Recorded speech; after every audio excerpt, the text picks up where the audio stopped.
اعوذ بالله من الشیطان الرجیم. بسم الله الرحمن الرحیم. الحمد لله، الصلاة والسلام على رسول الله وعلى آله واصحابه، ثم اما بعد. السلام علیکم و رحمت الله و برکاته. برادران و خواهران و شنوندگان محترم و دوستداران اعتقاد اهل سنت والجماعه، اولا سلام خود را به یکایک شما رساندنی هستم و دوما میخواهم به سمع شما برسانم که یکی از با نام دکترها، با نام ماجستر، با نام پیشوای بزرگ، با نام علامه، با نام شیخ، با نام دعوتگری بزرگی که خود را در سطح بالاترین قرار دادگی است در بین طالب علم ها، ابو تکفیری اسکندر، با لقبی، با نامی یا با کنیه ابو محمد مدنی تکفیری و گمراه خارجی زمان مشهور و معروف است که مردم این را با این لقب خواهند شناخت و میشناسند. و اکنون برادرانم، ما در کجای دعوا نکردیم که ما اهل علم هستیم، اما این تکفیری دائمی دعواش این است که من در فلان جا فلان کتاب ها را خواندم و من ماجستر را بود کردم و من حالا در دکترا هستم. فقط دعوای از آسمان هفتم دارد، دعوای زیاد دارد از علم داری. ما در کجایی که دعوای عالمی نکرده ایم، ما طالب علم هستیم، دعوتگر هستیم، خطا میکنیم، خطامون را کسی اصلاح کند اگر با دلیل با سند اصلاحش قبول میکنیم و از اون خطامون باز میگردیم و باز دعوتمون در راهمون دعوت کرده رفتن میگیریم. اما این بیچاره تکفیری خیانت در قول عالم ها کرد، اثباتش کردیم، از راهش باز نگشت. پیامبر را تحقیر کرد، اثباتش کردیم، خودش و شاگردانش باز نگشتن از تحقیر کردهشون.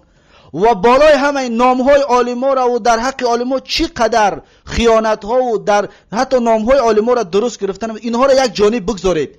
اکنون بیایید به قرآن خوانیش میبینیم. این سوپر قرآن خوان، سوپر قاری، سوپر تلاوت کننده چی طور قرآن میخواند؟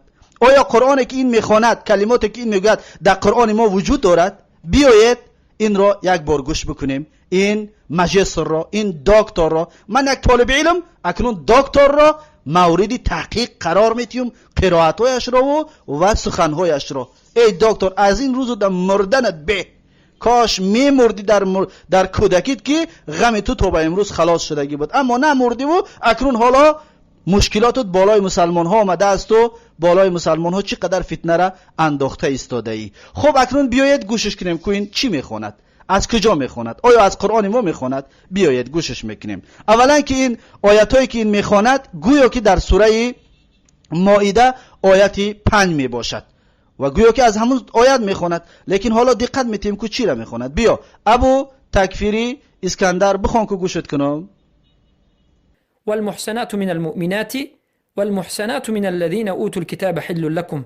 ای مردم، خب اکنون شنیدید این آیت رو خوان که والمحسنات من المؤمنات والمحسنات من الذين اوتوا الكتاب حل لكم. کلمه حل لكم در این آیت وجود ندارد. ای ابو تکفیری، حل لکم رو تو از کجا آوردی؟ در قرآن ما مسلمان ها وجود ندارد. این حل لکم از کجا آوردی؟ این را تو یکون قرآن خاص داره، شما از کجا آوردید؟ در قرآن ما تا همین جا وجود دارد که والمحصنات من المؤمنات والمحصنات من الذين اوتوا الكتاب. خلاص، من قبلكم حل لکم نیست، من قبلكم حل لکم. این یک کلمه جدید رو آوردی در اینجا داخل کردی. این از کجا آمد و معنا را چیکار کرد؟ ای گمراه، ای جاهل، معنا را چیکار کرد؟ آیا همین است قرآن خوانی تو؟ آیا همین است خواندگی تو؟ ای دکتر، ای ماجستر، و کجا شد دکتری تو؟ من طالب علم هستم، تو را اینقدر غلط و خطا تقپیده ایستادم، کجا شد اون دکتری تو؟ خب اکنون باز یک بار دیگر ابو تکفیری را گوش میکنیم، بعدش دیگر قاری را گوش میکنیم که چی طور میخواند، کو دیگر قاریان به مثل این حل لکم رو در این آیت میخواند یا نه؟ بیا ابو تکفیری بخوان، بعد تو یک قاری دیگر میخواند تا اینکه تعلیمات بتید. ابو تکفیری بخوان. والمحسنات من المؤمنات والمحسنات من الذين أوتوا الكتاب حل لكم. ای مردم، والمحصنات من المؤمنات والمحصنات من الذين أوتوا الكتاب من قبلكم إذا آتيتموهن أجورهن. خب اکنون شنیدید، دیدید که والمحصنات من المؤمنات والمحصنات من الذين اوتوا الكتاب من قبلكم گفته خوندن، حل لكم را قوری نخوند.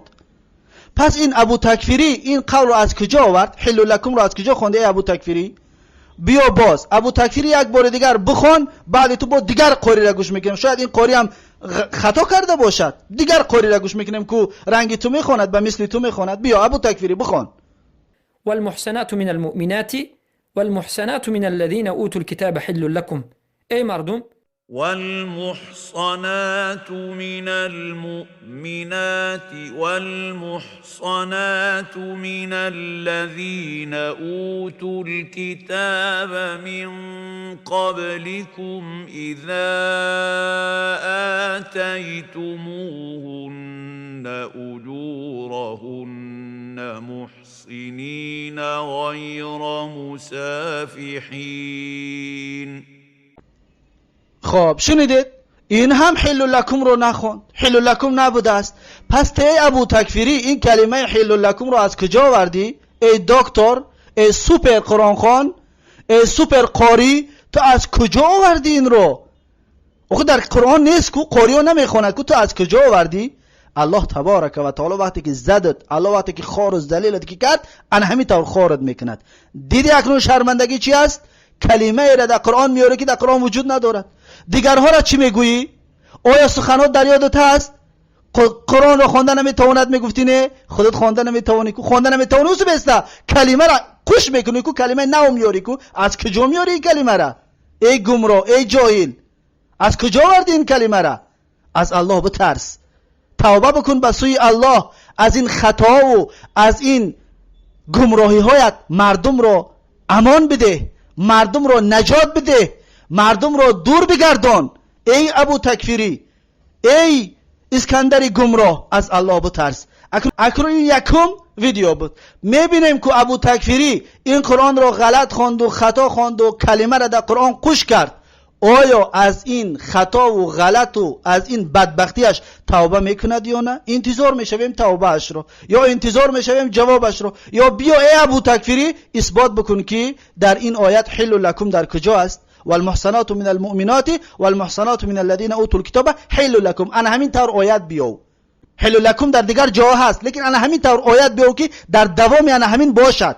انا همین طور آیت بیاو کو ما انتظار تو هستیم. من قبلکم، بعدش من قبلکم میاری یا که نمیاری، خلاصه در انمی بین اوتوا الكتاب حل لکم انمی گپ بیار، ما انتظارت هستیم. اگر که ثابت کرده میتوانی، اگر که در حقیقت ماجستری، اگر در حقیقت دکتری، اگر علم داری، مرحمت، میدان خالی است، یوتیوب خالی است، بیا برای مردم پیشنهاد کن این خطایت رو. تا ویدیو آینده یک شما رو به الله تبارک و تعالی میسپارم. هر کجایی که باشید سربلند و موفق باشید و از این تکفیری های خبیث دور باشید که اینها همین طور گمراه و جاهل هستند. اینها شما را به جهالت میکشد، اینها شما را به نابودی میبرد، اینها شما را به جای میبرد که غضب الله آنجاست. اون جهالت و نادانی و بی‌علمی هست. از این تکفیری ها دور باشید، از الله بترسید، با این خبیث ها نباشید. پس این بود یکم ویدیو. تا ویدیو آینده الله حافظ و مددگارتان. السلام علیکم و رحمت الله و برکاته.